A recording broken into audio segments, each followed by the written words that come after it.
Good morning बच्चों। मैं शंकर सिंह, डाक प्रवक्ता सोनभद्र। आज दिनांक 20 जुलाई 2020 दिन सोमवार को इस ऑनलाइन डीएलएड के क्लास में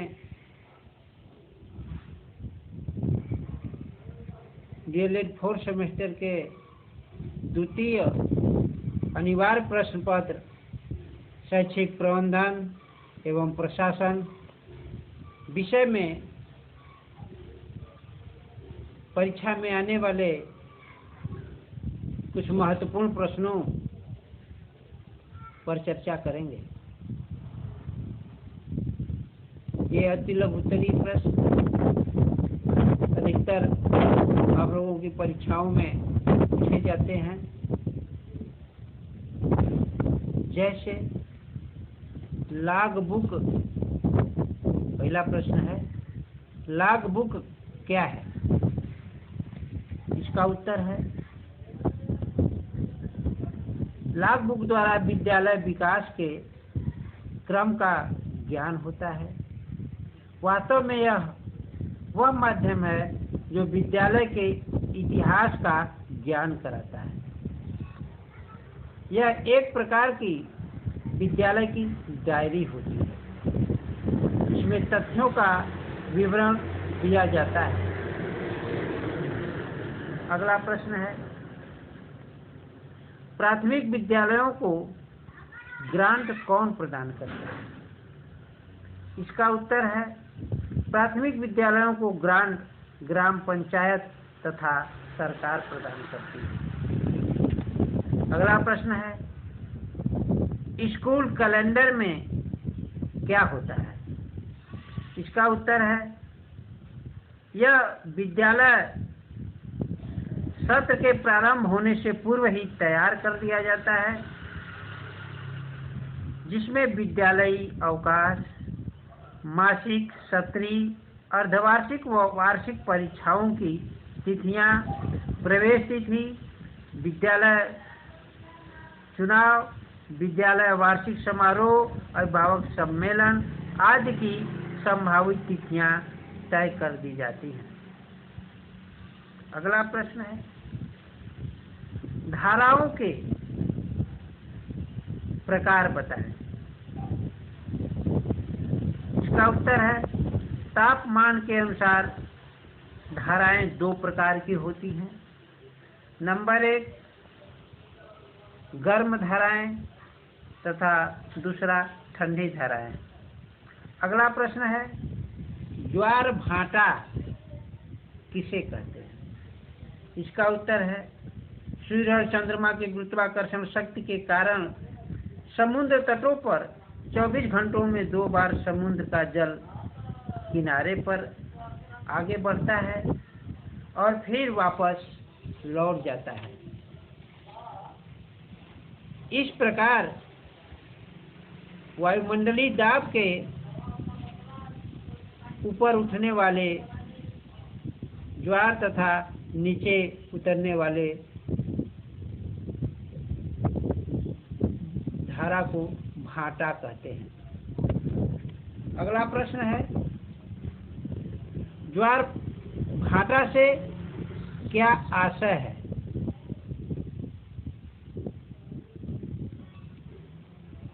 यहाँ पे अर्थात ज्वार भाटा से लाभ क्या है? तो इसका उत्तर है ज्वार भाटा से निम्नलिखित लाभ होते हैं। नंबर 1 ज्वार के समय उथले बंदरगाहों की गहराई बढ़ जाती है, जिससे बड़े बड़े जलयान भी बंदरगाह तक पहुंच जाते हैं और भाटे के साथ वह वापस लौट आते हैं। इस प्रकार माल लेने वाले जलयानों तथा ढोने वाले जलयानों द्वारा सामान एक स्थान से दूसरे स्थान तक आसानी से पहुंचाए जाते हैं। दूसरा, ज्वार भाटा से लाभ यह है कि नगरीय शक्ति से विद्युत उत्पन्न की जा सकती है, अर्थात ज्वार से की जो शक्ति होती है उसे विद्युत उत्पन्न की जा सकती है। अगला लाभ, ज्वार आने के कारण समुद्र तट पर अनेकों प्रकार की वस्तुएं जैसे सीप, शंख, मोती आदि वस्तुओं किनारों पर आ जाती हैं। अगला लाभ, ज्वार भाटा के आने से नदियों के मुहानों पर गंदगी साफ हो जाती है तथा नौकायन में भी सहायता मिलती है। अगला प्रश्न है, प्राकृतिक आपदा तथा मानवकृत आपदा में क्या अंतर है? इसका उत्तर है, प्राकृतिक आपदाएं विभिन्न प्राकृतिक शक्तियों के कारण उत्पन्न होती हैं। इन आपदाओं की पूर्व और पूर्ण सत्य भविष्यवाणी करना संभव नहीं है, जैसे भूकंप, सुनामी, बादलों का फटना, विस्फोट और ज्वालामुखी आदि प्राकृतिक आपदाओं की श्रेणी में आते हैं तथा मानवकृत आपदाएं मानव के कुप्रबंधन अथवा दुष्कर्मों के कारण उत्पन्न होती हैं। इन आपदाओं की भविष्यवाणी और पूर्वानुमान संभव है, जैसे आग, परमाणु आपदाएं, आतंकवादी गतिविधियां आदि। अगला प्रश्न है, भूकंप किसे कहते हैं? इसका उत्तर है, भूकंप धरातल के ऊपरी भाग की वह कंपन विधि है जो कि धरातल के सभी अथवा निचली चट्टानों के लचीलेपन या गुरुत्वाकर्षण की परिस्थिति में न्यून अवस्था से आरंभ होती है, अर्थात धरती में उत्पन्न कंपन को भूकंप कह सकते हैं। अगला प्रश्न है, बादल का फटना किसे कहते हैं? इसका उत्तर है, बादल फटने के दौरान तेजी से आंधी आती है और बिजली कड़कती है। इस दौरान हवा में मौजूद आयन के रूप में विद्युतीय आवेश बादल में मौजूद पानी को बड़ी मात्रा में ऊपर उठा देता है। इस विद्युतीय आवेश के अचानक बंद हो जाने से पानी एक बारगी एक छोटे दायरे में तेजी से बौछारों के रूप में गिरता है, जिससे बड़े पैमाने पर तबाही होती है, जिसे बादलों का फटना कहा जाता है। अगला प्रश्न है, जनसंख्या विस्फोट किसे कहते हैं? इसका उत्तर है, जनसंख्या की अत्यधिक वृद्धि ने देश की जनसंख्या विस्फोट के नजदीक पहुंचा दिया है, जिसके कारण सरकार द्वारा किए जा रहे मानव कल्याण के कार्य अपर्याप्त ही नहीं बल्कि अनुपयुक्त होते जा रहे हैं। अतः जब किसी देश में जनसंख्या वृद्धि अनियमित हो जाए और इस वृद्धि के कारण मानव समाज का सामाजिक आर्थिक विकास प्रभावित हो, यह स्थिति जनसंख्या विस्फोट कहलाती है। अगला प्रश्न है,